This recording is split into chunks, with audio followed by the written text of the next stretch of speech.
Bismillahirrahmanirrahim. Alhamdulillahirabbil alamin wassalatu wassalamu ala sayyidina Muhammadin asyrafil mursalin wa ala alihi wa sahbihi ajmain. Subhanaka la ilma lana illa ma 'allamtana innaka antal alimul hakim. Qala rabbi shrah li sadri wa yassir li amri wahlul 'uqdatam min lisani yafqahu qawli. Nawaitu ta'alluma wa ta'lima wa ifadata wal istifadata wa tadhakkura wa tadhkira wa naf'a wal intifa' wa tamassuka ala kitabillah wa sunnati rasulih wa du'a ila al-huda wa dalalah ala al-khair ibtigha'a mardatihi wa qurbihi wa thawabihi subhanahu wa ta'ala. Qala al-musannif rahimahullahu ta'ala wa nafa'ana bihi wa bi ulumihi wa amaddana bi asrari fid dawani amin. Akan kita lanjutkan membaca kitab Wasailul Usul ila Syama'il Rasul yang dikarang oleh Syekh Yusuf bin Ismail An-Nabhani. Kita masih membahas tentang makan dan makanan Rasulullah. Pada pembahasan sebelumnya sudah dibahas tentang apa saja yang pernah dimakan oleh Rasulullah, baik dari buah-buahan maupun dari daging-daging maupun dari hewan-hewan yang pernah dimakan. Sekarang kita akan melanjutkan pembacaan kitab ini. Wa kana sallallahu alaihi wasallam yakhruju katsiran ila basatini ashabihi fayakulu minha wa yahtatibu. Rasulullah itu juga seringkali pergi ke kebunnya para sahabat. Kemudian Rasulullah itu makan di kebun itu dan mencari kayu dan membawanya pulang sendiri ke rumahnya beliau. Itu saking sederhananya Rasulullah. Jadi ibarat kalau sekarang kita itu udah usah gengsi untuk belanja di pasar, dibawa sendiri pulang ke rumah. Apalagi biasanya kalau orang-orang sudah punya nama itu kadang gengsi, bawa beras, belanja di toko, di pasar, bawa pulang ke rumah. Ini contohnya Rasulullah bawa kayu, dibawa pulang, makan di kebunnya sahabat. Itu pun menunjukkan kesederhanaan beliau, bahwa makannya itu ya dimanapun tempatnya, asal beliau itu bisa makan, maka itu beliau makan dan bawa kayu sendiri di rumah. Nah, kalau di Tarim itu perempuan itu di rumah, rata-rata di rumah sudah. Yang belanja laki-laki, belanja sayur-sayuran, belanja semuanya laki-laki. Saya lihat sendiri, semuanya laki-laki. Yang jual sayur-sayuran juga sama, laki-laki. Yang jual perempuan itu biasanya yang jual baju-baju yang khusus perempuan. Dan yang masuk ya perempuan juga. Kebalikannya di sini. Kalau di sini penjualnya 90% itu perempuan.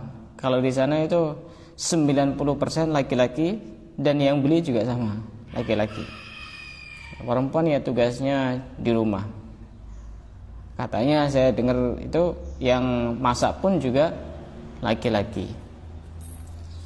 Wa kana sallallahu alaihi wasallam yujibu da'watal hurri wal abdi. Rasulullah itu mendatangi undangan dari orang yang merdeka dan orang yang kaya, ya orang yang budak, sebagai budak.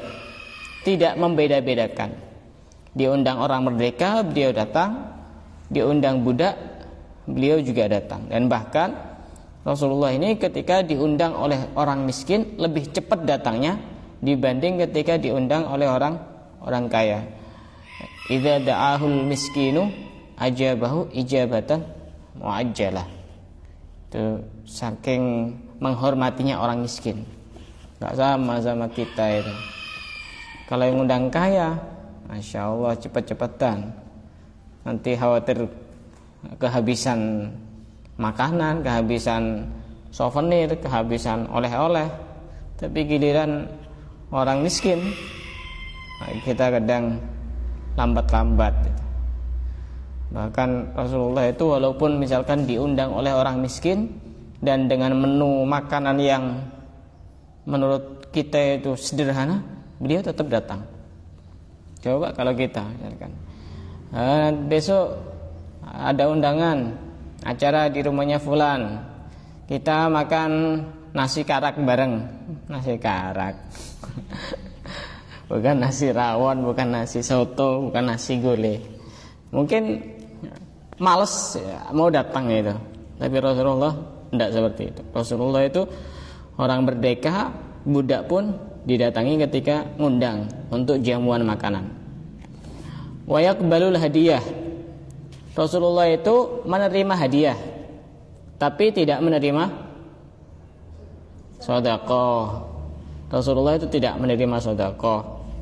Maka dalam bab zakat pun dzurriyyatur Rasul itu tidak boleh menerima zakat walaupun dia miskin. Tidak boleh. Tidak boleh menerima zakat. Kenapa? Karena zakat itu kan untuk mensucikan harta. Berarti yang dikeluarkan itu yang kotor. Tidak sopan kalau kotoran-kotoran itu diberikan kepada dzurriyyatur Rasul. Nah, gimana caranya untuk mensejahterakan dzurriyyatur Rasul? Jangan kasih atas nama zakat, kasih atas nama sedekah, tidak masalah. Atau atas nama hadiah, ya tidak masalah. Tapi jangan bilang ini zakat. Kasih aja, tidak masalah. Tapi kalau zakat tidak diperbolehkan. Dalam madhab Syafi'i tidak diperbolehkan. Walau annaha jur'atul labanin. Walaupun Rasulullah itu diundang untuk minum satu teguk susu, beliau tetap datang. Au fakhidu arnabin, atau paha dari kelinci. Berarti kan diundang untuk makanan yang sedikit. Pahanya kelinci seberapa? Lebih besar pahanya ayam apa lebih besar pahanya kelinci? Ayam. Ya, betul ya. Kelinci itu kan kecil dan dia kan agak kurusan begitu. Maka Rasulullah pun ketika diundang untuk ini menggambarkan sesuatu makanan yang sedikit, beliau tetap datang. Oh, misalkan kalau di era sekarang ya, di zaman sekarang, besok saya undang. Acara apa? Acara tasyakuran dengan menu satu telur ceplok. Kita makan bareng-bareng. Satu telur ceplok. Ada semangat mau hadir. Tapi Rasulullah itu tetap didatangi walaupun makanan yang sedikit. Wa yukafi'u 'alaiha wa ya'kuluha.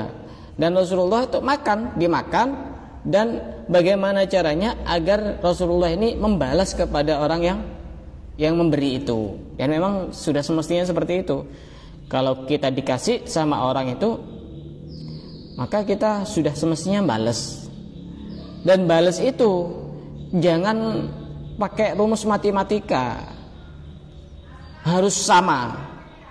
Itu berarti orang perhitungan. Kalau bisa lebih, jangan ngepas sama. Misalkan kadang orang itu, misalkan ada yang punya bayi, bawa, oh dulu itu bawa ini, kita harus bawa ini. Ya tidak harus begitu. Toh dilebihkan juga bagus begitu. Apalagi dikurangi, itu tambah tidak bisa membalas. Tapi yang namanya kebaikan itu bukan membalas orang yang berbuat baik, kita balas kebaikan. Itu bukan kebaikan, itu hal yang biasa. Tapi kebaikan itu adalah berbuat baik kepada orang yang berbuat buruk kepada kita. Itu kebaikan yang sebenarnya itu seperti itu. Kalau ada orang baik sama kita, kita dikasih uang, kasih makanan, kemudian dibalas, itu saya kira normal. Hatinya itu orang itu akan tergerak juga untuk balas. Tapi kalau ada orang yang sudah suka ngomongkan orang, tapi ketika ketemu juga tetap nyapa, tetap senyum walaupun hatinya panas, itu luar biasa. Tidak apa-apa, pura-pura seperti itu tidak apa, bagus. Nanti lama-kelamaan dari senyum yang pura-pura itu menjadi senyum yang ikhlas dari dalam hatinya. Bisa jadi. Wala ya'kulu shadaqah. Rasulullah tidak makan shadaqah. Wa kana sallallahu alaihi wasallam idza du'iya li ta'amin wa tabi'ahu ahadun a'lama bihi rabbal manzil fayaqulu inna hadza tabi'ana fa in syi'ta raja'a. Rasulullah itu ini juga harus harus diamalkan. Rasulullah itu kalau diundang oleh seseorang untuk makanan, untuk makan, kemudian ada orang yang ikut kepada Rasulullah, maka Rasulullah ini memberitahu kepada tuan rumah. Kemudian ngomong Rasulullah itu kepada tuan rumah, ini saya tidak ngajak tapi dia ikut. Ini saya tidak ngajak tapi dia ikut. Fa in syi'ta raja'a. Jika engkau ini tidak berkenan, ya suruh pulang aja, kata Rasulullah. Jadi kalau acara itu acara khusus, undangan khusus dan untuk orang-orang khusus, kalau ada yang ikut, izin dulu sama tuan rumah. Khawatir apa? Khawatir bisa jadi memang tuan rumah itu persiapannya pas-pasan. Nanti kalau yang satunya ini tidak kebagian, kan kasihan. Ya kalau cuma ngajak satu, kalau ngajak 10 gimana? Maka wajib izin itu. Kalau memang acaranya itu acara khusus. Kecuali acara-acara umum, misalkan kayak pengajian, rutinan, kajian kitab, seperti itu kan untuk umum. Jadi tidak perlu izin kepada sahibul bait, langsung datang aja. Urusan makan gimana? Ya kan memang untuk umum. Jadi menyediakan ya perkiraan saja. Maka seperti itu wajib izin. Pokoknya kalau acara-acara khusus jangan ngajak orang.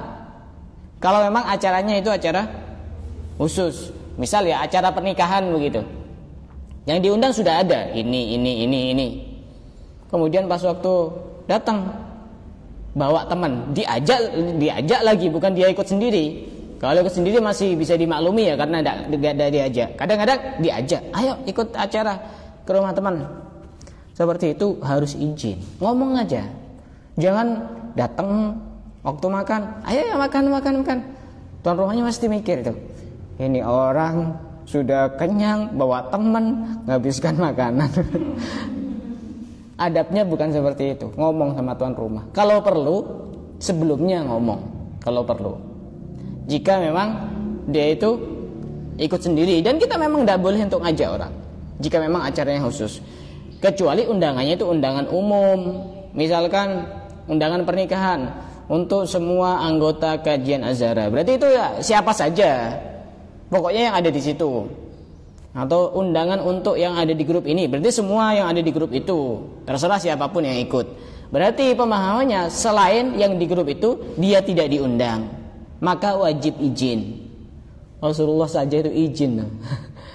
Padahal kalau kita mikir, seandainya Rasulullah itu tidak izin pun itu, masa ia ditolak? Ngikuti Rasulullah masa ia ditolak? Sudah kamu pulang saja karena yang saya undang Rasulullah. Tidak mungkin. Tapi Rasulullah izin.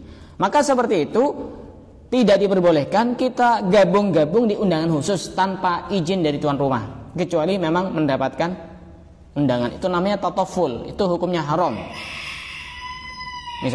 Misalnya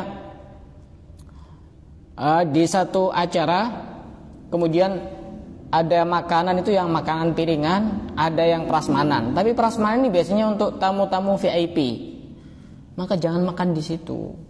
Itu sudah disediakan untuk orang-orang khusus. Kalau bagian kamu piringan, ya piringan saja. Jangan cuma mikir kenyang, pokoknya yang kenyang. Jangan. Khawatir memang dari tujuan tuan rumah itu menyediakan tamu VIP. Kalau misalkan yang makan tamu-tamu biasa, ya kalau 1, kalau 2, 3, pas tiba-tiba persiapannya mepet, kasihan sama tuan rumah. Kan begitu. Kapan hari itu saya, ya orang itu harus belajar warok. Belajar ya sebisanya. Harus belajar warok. Kapan hari itu saya ada acara di Situbondo. Acara Kemenak, Kementerian Agama Kabupaten Situbondo. Dan di pendopo alun-alun Situbondo itu ada disiapkan makanan. Kemudian saya yakin bahwa itu adalah makanan khusus untuk tamu-tamu undangan dan tamu-tamu kehormatan. Sedangkan kayak saya ini kan bukan tamu kehormatan, tamu-tamu biasa yang sedang mengikuti acara di situ, acara upacara. Kemudian diajak makan sama sebagian teman saya. Ini makan ini masih ada. Ya walaupun masih ada, kemungkinan memang sudah tidak digunakan. Tapi kalau memang niat awalnya disediakan untuk tamu-tamu khusus, tamu-tamu undangan, kita mestinya tidak seperti itu. Tidak usah makan. Saya tidak mau. Karena memang tidak dikhususkan untuk tamu secara umum. saya juga sangat hati-hati ketika terutama Lebaran. Itu biasanya anak saya itu dapat sangu banyak. Dari ini, dari situ, dari sana, dari sini banyak. Tapi biasanya ngasih itu ini buat beli-beli, buat beli jajan, buat beli es. Itu biasanya tidak saya ambil. Memang disendirikan dan ditabung khusus. Bahkan kalau dihitung-hitung sampai dikumpulkan sampai puluhan juta. Tapi saya tidak ngambil. Kalaupun saya mau pakai misalkan mepet, saya bilang karena saya dipinjem Abah dulu ya, ini uangnya, nanti diganti. Ya itu hal yang sederhana. Walaupun sebenarnya anak ini juga tanggungan dari orang tua, tapi biasanya orang itu ngasih untuk ini si anak itu, bukan untuk orang tuanya. Tapi ya sebenarnya dipakai orang tua pun juga tidak masalah. Maka seperti itu tidak boleh. Saya pernah ada acara khusus, undangan tamu, undangan khusus. Jadi yang datang tuh khusus yang diundang. Tiba-tiba ada satu orang datang, duduk, langsung makan. Seperti itu hukumnya haram. Hukumnya haram. Kecuali jika memang dia tahu yang makan itu, dia tahu bahwa si tuan rumah itu hatinya itu ikhlas, bersih, enakan orangnya, tidak masalah. Tapi kalau saya belum jelas, jangan. Walaupun teman akrab jangan. Kalau memang tidak diundang, gitu. Ya kan belum tentu. Walaupun teman akrab kan ada momen-momen tertentu di mana dia pengen mengundang orang-orang tertentu. Dan walaupun teman akrab ini bisa jadi dia itu punya pembahasan khusus yang sekiranya kepada orang-orang khusus. Maka Rasulullah juga seperti itu. Tidak boleh seperti itu, hukumnya haram. Kecuali di sini dijelaskan memang dipersiapkan untuk umum, seperti misalkan acara-acara open house. Berarti siapa saja boleh. Paham ya? Siapa saja itu boleh. Acara-acara pengajian, acara-acara rutinan yang memang itu untuk umum, tidak masalah. Silahkan datang. Seperti di sini juga tidak masalah, tidak perlu izin. Ngajak teman pun juga tidak perlu izin karena memang dipersiapkan untuk umum, begitu. Nggak usah izin ya, ajak aja, tidak apa-apa. Bahkan di sini dijelaskan, man dakhala bi ghairi da'watin dakhala sarikon. Barang siapa yang masuk ke rumah orang dalam sebuah jamuan makanan tanpa ada undangan, maka dia dianggap seperti pencuri. Kan iya. Kan iya. Tidak diundang makan, itu berarti mencuri secara terang-terangan itu. Orang tuan rumah mau ngusir juga tidak nyaman, apalagi temannya sendiri, ya, tidak enak. Menjadikan orang akhirnya serba tidak enak, tidak bagus. Wa kana Rasulullah sallallahu alaihi wasallam la ya'kulu wahdahu. Rasulullah itu tidak pernah makan sendiri. Rasulullah tidak pernah makan sendiri. Jadi yang bagus makan itu bareng-bareng. Walaupun misalnya piringnya sendiri-sendiri, tapi yang barokah itu ya makan itu bareng-bareng. Kalau orang sekarang, kalau lagi menunya itu menu yang spesial, kalau bisa itu sedunia tidak ada yang tahu satupun. Dia makan di atas gunung yang paling tinggi. Sebelum makan makanannya jatuh. Pas dia jatuh juga mati. Rasulullah tidak pernah makan sendiri, pasti makan bareng. Dan memang barokah, makan bareng itu barokah. Dan bisa memupuk rasa sosial yang tinggi kepada yang lain. Bareng, makan bareng. Bareng itu ada dua kemungkinan, bisa jadi memang makan sendiri-sendiri tapi bareng-bareng, atau memang satu piring berdua, kayak satu payung berdua begitu. Itu lebih bagus. Wakana ahabbat ta'ami ila Rasulillah sallallahu alaihi wasallam maka surat alaihil aidi. Makanan yang paling disukai Rasulullah itu adalah makanan yang banyak tangannya. Nah, ini lebih khusus lagi keterangannya. Makanan yang paling disukai Rasulullah itu adalah makanan yang banyak tangannya. Paham? Bukan karena satu orang punya banyak tangan, bukan. Karena yang makan banyak. Makanya di Tarim itu tetap ditradisikan acara seperti itu. Acara nikahan itu tetap makannya bareng-bareng, tidak ada piringan. Saya tahu karena memang sering diundang. Karena saya di sana masuk grup ini Marawis, Hajir Marawis. Saya bagian anggota. Semua alat saya bisa, termasuk hajir, termasuk Marawis, termasuk tumbuk. Yang tidak bisa saya cuma suling, tidak bisa. Tam-tam bisa, vokal bisa. Semuanya bisa saya. Alat-alat hadrah itu semuanya bisa. Ngelatih pun bisa. Coba dulu masih sempat, sekarang sudah tidak sempat, sudah seperti itu. Tapi untuk jiwa musik saya itu, jiwa seni saya itu ya lumayan lah, lumayan tinggi.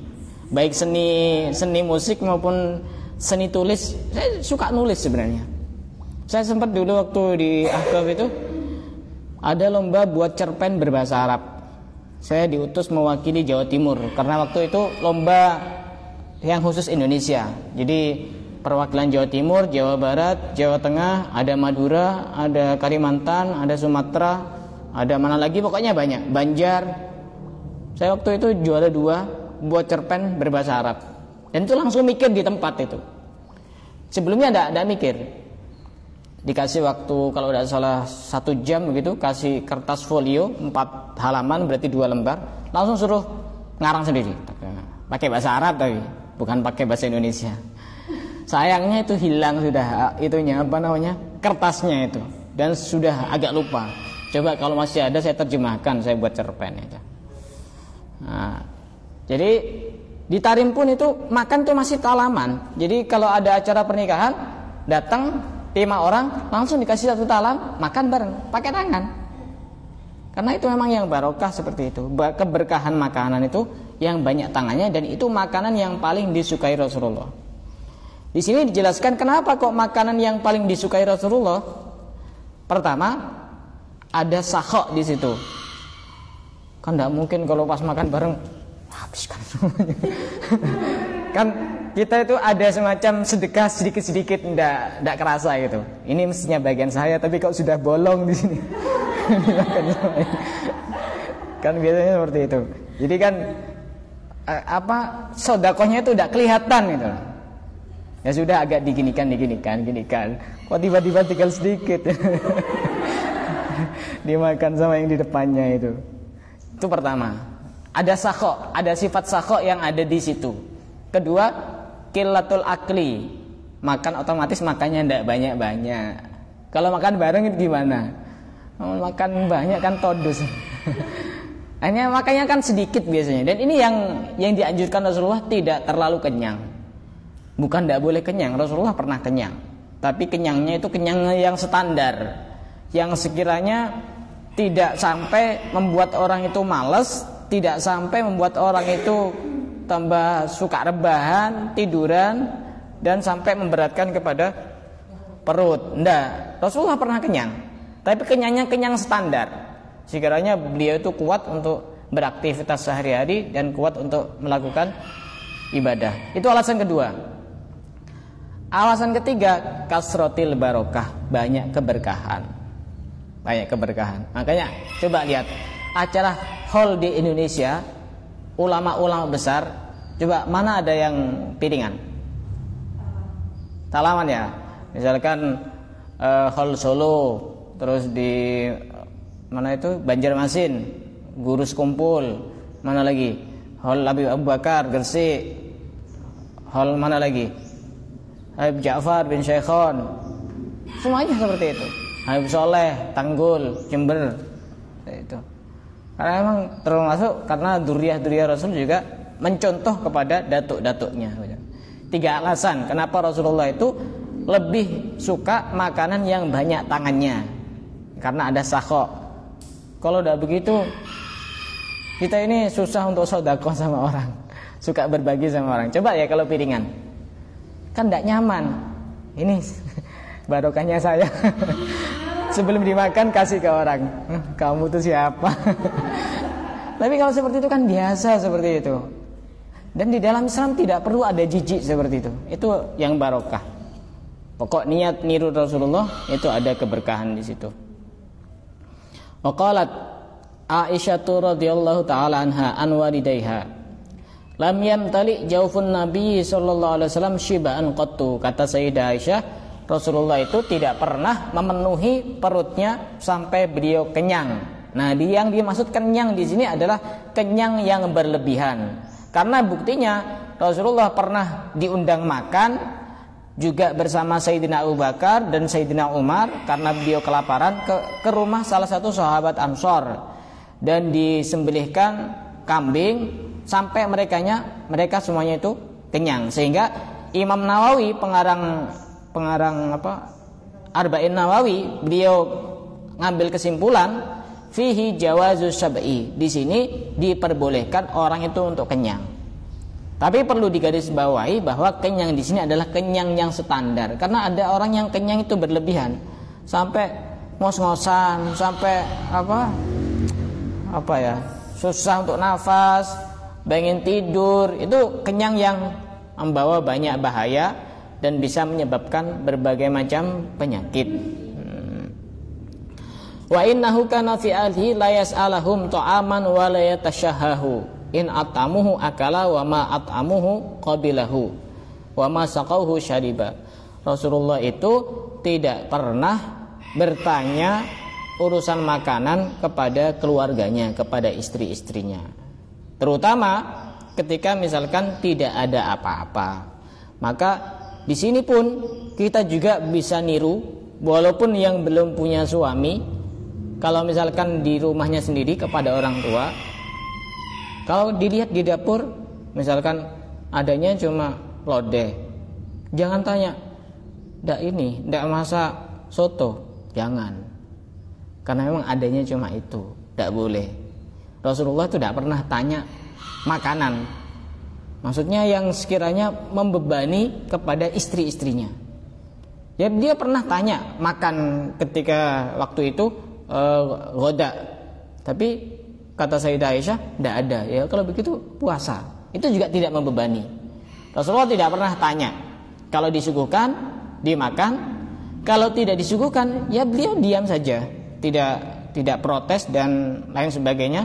Dan kalau dikasih minum ya beliau itu minum, begitu. Apalagi di sini dijelaskan terutama ketika memang kita tahu bahwa adanya cuma itu, jangan tanya yang lain. Itu pasti nanti akan membuat orang itu tersakiti hatinya. Apalagi orangnya itu agak mikiran. Tipe orang kan macam-macam. Baru disinggung sedikit ada yang sudah mikirnya sampai berjam-jam, berhari-hari. Misalkan masa sate gulai, padahal bisanya cuma masak pecel. Ya apa ya? Tidak punya uang, gimana caranya? Pusing akhirnya, kasihan itu orang. Ya kita harus tahu situasi dan kondisi gitu. Kalau misalkan sudah lihat makanan di dapur, itu saya pengen makan itu, ya tidak masalah, tanya makanan, karena memang ada itu, tidak masalah. Wa kana sallallahu alaihi wasallam rubbama qama fa akhadha ma yaqulu bi nafsihi aw yashrabu. Rasulullah itu kadang berdiri dan mengambil makanan dengan beliau sendiri, tidak minta tolong kepada orang lain, dan beliau juga minum sendiri. Padahal beliau itu mulia. Seandainya minta tolong kepada sahabat-sahabatnya itu, maka dia itu juga sangat bisa. Tapi beliau itu ambil makan sendiri, cari kayu sendiri, bawa pulang sendiri. Dan di sini juga Rasulullah pernah makan itu atau minum, beliau itu dalam keadaan berdiri. Jadi memang minum berdiri itu ya hukumnya bukan haram, hukumnya boleh-boleh saja. Tapi yang sunnah, karena yang sering dilakukan Rasulullah adalah duduk begitu. Wa an Salman Al-Farisi. Siapa Salman? Siapa Salman? Ada yang tahu Salman? Sahabat Salman. Oh iya, sahabat Salman. perjalanannya untuk mencari kebenaran itu sudah melalui halangan dan rintangan. Sudah pernah saya jelaskan Salman itu. Kisahnya cukup panjang, sudah ada, pernah saya jelaskan waktu kajian Arba'in kalau tidak salah, sudah ada. Dan Salman ini orang yang asalnya bukan agama Islam, sudah ngikuti pendeta-pendeta, dari satu pendeta ke pendeta yang lain sampai mati sampai ketemu kepada pendeta yang terakhir. Dijelaskan bahwa nanti akan ada nabi, beliau dari Madinah, ada tanda-tanda tidak makan sedekah tapi menerima hadiah, dan ada stempel kenabian di punggungnya, dan itu akhirnya dicari sampai ketemu kepada Rasulullah. Sehingga Sayyidina Salman ini ketika ditanya nasabnya, nasab saya Salman ibnul Islam, Salman bin Islam, karena mencari Islam sendiri, karena memang ayahnya ini bukan Islam. Beliau lebih bangga kepada Islam, dan beliau orang yang sangat tawadhu, sangat zuhud apa adanya. Diceritakan pernah, kenapa? Diceritakan pernah Sayyidina Salman ini punya rumah sudah rusak. Kemudian ada orang lain yang menawarkan diri untuk memperbaiki rumahnya Sayyidina Salman, tapi beliau tidak mau. Sampai akhirnya kerusakannya cukup parah, sampai akhirnya Sayyidina Salman mengizinkan. Tapi sebelum dibangun rumahnya, beliau itu minta saran kepada yang mau bangun rumah itu, ini mau dibangun seperti apa? Kalau dibangun lebih tinggi dan lebih lebar dan lebih bagus, saya tidak mau. Tapi kalau dibangun sama persis seperti apa adanya, cuma diperbaiki saja, saya mau. Akhirnya yang mau bangun ini tanya, kenapa kok seperti itu? Saya malu kalau saya hidup di tempat yang bagus, Rasulullah hidup di tempat yang tidak bagus, tidak layak. Itu sahabat-sahabat dulu seperti itu. Seperti siapa kemarin yang dikasih makanan yang lezat-lezat, tidak jadi makan karena keingat Rasulullah itu makanannya cuma seperti itu. Siapa namanya? Masih ingat? Sahabat siapa ya? Siapa? Lupa ya? Ya ada kemarin, lupa, saya juga lupa. Salman ini bercerita, qara'tu fit Taurat, aku pernah membaca di dalam kitab Taurat. Nah, berarti memang Salman ini pernah menjelajah dari satu kitab ke kitab yang lain. Inna barakatat ta'ami al-wudu'u ba'dahu. Sesungguhnya keberkahan makanan itu adalah wudu setelahnya. Yang dimaksud wudu di sini adalah mencuci tangan, bukan wudu yang seperti kita mau sholat itu. Fadakatu dzalika lin Nabi sallallahu alaihi wasallam wa akhbartu bima qara'tu fit Taurat. Kemudian diceritakan kepada Rasulullah. Kemudian Rasulullah itu bersabda, barakatut ta'am al-wudu qablahu wal wudu ba'dahu. Ditambahi oleh Rasulullah, keberkahan makanan itu adalah cuci tangan sebelum dan setelah makan. Sebelum dan setelah makan. Maka mencuci tangan ini hal yang sunnah sebelum makan. Bahkan di dalam satu keterangan dijelaskan, al-wudu'u qabla ta'am wa ba'dahu yanfil faqra wa huwa min sunanil mursalin. Cuci tangan sebelum makan dan setelah makan itu bisa menghilangkan kefakiran. Ini termasuk kebiasaan para rasul terdahulu. Dan di sini Imam Nawawi berpendapat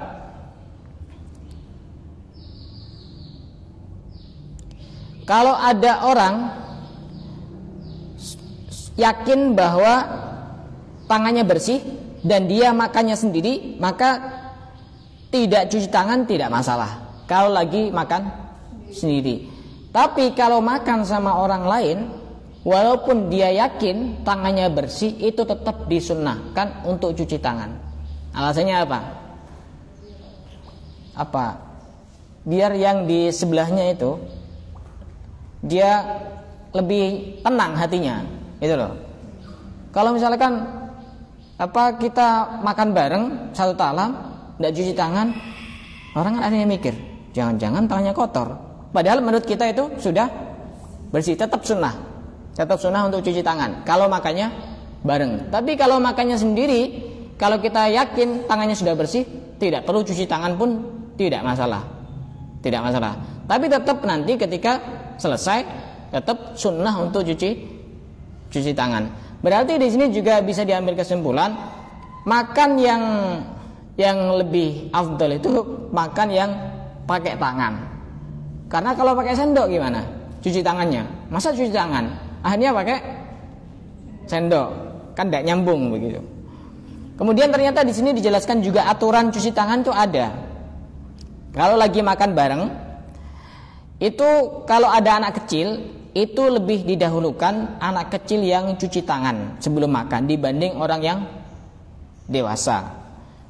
Pertama, karena anak kecil itu tangannya lebih banyak kotorannya. Kenapa kalau didahulukan yang orang dewasa? Kalau yang didahulukan orang dewasa khawatir airnya sudah habis, anak kecil tangannya masih kotor, kemudian makan bareng, akhirnya agak jijik. Tapi setelah makan, tadi sebelum makan, kalau setelah makan yang didahulukan itu justru yang sudah dewasa untuk cuci tangan. Untuk cuci tangan itu didahulukan yang dewasa, anak kecil nanti belakangan aja. Itu ketika memang kita makan bareng-bareng. Wa hadza fi ghairi sahibi ta'am. Ini pengecualian bagi orang yang tuan rumah. Kalau tuan rumah maka didahulukan untuk cuci tangan dulu tuan rumah, karena memuliakan, dia sudah baik ke orang, silakan untuk cuci tangan dulu tuan rumah, jangan yang kecil. Setelah tuan rumah baru anak kecil, kemudian orang dewasa. Ini sebelum makan. Nah, itu perbedaannya antara makan kalau ada yang undang sama makan bareng-bareng tapi tidak ada yang undang. Itu beda. Cara cuci tangannya itu ada aturannya. Dan setelah cuci tangan itu disunahkan untuk membersihkan dengan kain atau dengan apa. Tidak sebelumnya. Karena kalau sebelumnya dengan misalkan sapu tangan, itu khawatir ada kotoran yang nempel di sapu tangan itu, dan khawatir juga nanti sapu tangannya dipakai sama orang lain. Makanya ini juga kurang pas kalau makan banyak orang dikasih cuci tangan tapi satu dibuat bareng-bareng. Itu tidak muliakan orang. Yang bagus gimana? Ya pakai itu kan bisa, pakai begini, pakai ceret atau pakai kendi. Itu lebih, orang itu ngelihatnya tidak jijik atau apa gitu, atau pakai keran. Tapi kalau satunya cuci tangan, satunya cuci tangan, maka itu udah bagus. Kalaupun kita makan sendiri di warung dipakai seperti itu, saya biasanya pakai seperti ini, karena masih bisa dipakai lagi. Nah, itu beberapa hal terkait dengan cara makan Rasulullah. Dan fasal berikutnya, fasal yang ketiga, insyaallah kita akan membahas tentang bacaan-bacaan yang dibaca sebelum dan setelah makan yang diajarkan oleh Rasulullah SAW. Ada yang mau ditanyakan? Silakan. Misalnya kalau bagi ada khusus itu boleh nggak ya apa? Sesudahnya cara ngambil. Nggak sih, nggak ngambil rasain, cuma isi doang. Kan ada sisanya itu mesti acara-acara khusus. Ya kalau memang sudah dipersiapkan untuk tamu tidak masalah. Cuma yang jadi masalah itu bungkus bawa pulang. Nah itu, karena kalau bungkus bawa pulang ini biasanya kalau menurut adat kita itu sudah dipersiapkan untuk berkatan. Berarti kalau pulang tidak ada berkatan, berarti tidak ada yang untuk dibawa pulang. Itu harus izin dulu. Jangan asal, ini lebih daripada mubadir menurut pikiran kita. Ya bisa jadi tuan rumah nanti lebihnya tak kasihkan ke ini kan bisa jadi kan. Harus izin, itu wajib izin. Kalau enggak nanti dikira jadi pencuri kayak tadi itu. Kalau cuma incip-incip tidak masalah, tapi namanya incip ya sedikit. Jangan banyak. Kalau banyak itu namanya merampok. Kasihan tuan rumah. Barangkali dia sudah bersusah payah untuk menghormat tamu, gimana caranya ternyata dihabiskan. Dan ternyata tuan rumah ini belum makan, ini orang itu menghadiri undangan marapok terang-terangan. Kan kasihan tuan rumahnya gitu. Ada pertanyaan lain? Ya ada? Allah. Ya. Kalau diundang Nikahan. suami. Iya. Terus yang istri kan nggak diundang, tapi Diajak. Yang penting nyampe sana ya. Kalau misalkan tidak sempat untuk izin sebelumnya, nyampe sana, suaminya bilang ke tuan rumah, ini saya bawa istri. Oh, kalau misalkan tuan rumahnya, ya sudah kamu pergi aja, ya wajib pergi itu. Wajib pergi, tidak boleh masuk, tidak boleh makan, tidak boleh itu. Kecuali, ya tidak apa. Kalau perlu bawa berkat 2 tidak apa. Ya alhamdulillah. Gitu. Iya. Tapi memang aturannya wajib izin karena memang tidak diundang. Yang tidak diundang nanti jadi tamu tak diundang itu. Kayak judul lagu, tidak boleh. Wajib izin. Atau misalkan ada acara bakar-bakar, tapi untuk komunitasnya sendiri tiba-tiba ada teman akrab datang, wajib izin itu. Karena hati orang itu tidak tahu. Bisa jadi dia iya senyum-senyum padahal ini tidak diundang datang. Besok itu kalau perlu bakar-bakar di atas gunung biar tidak kelihatan. Wallahu a'lam bishawab.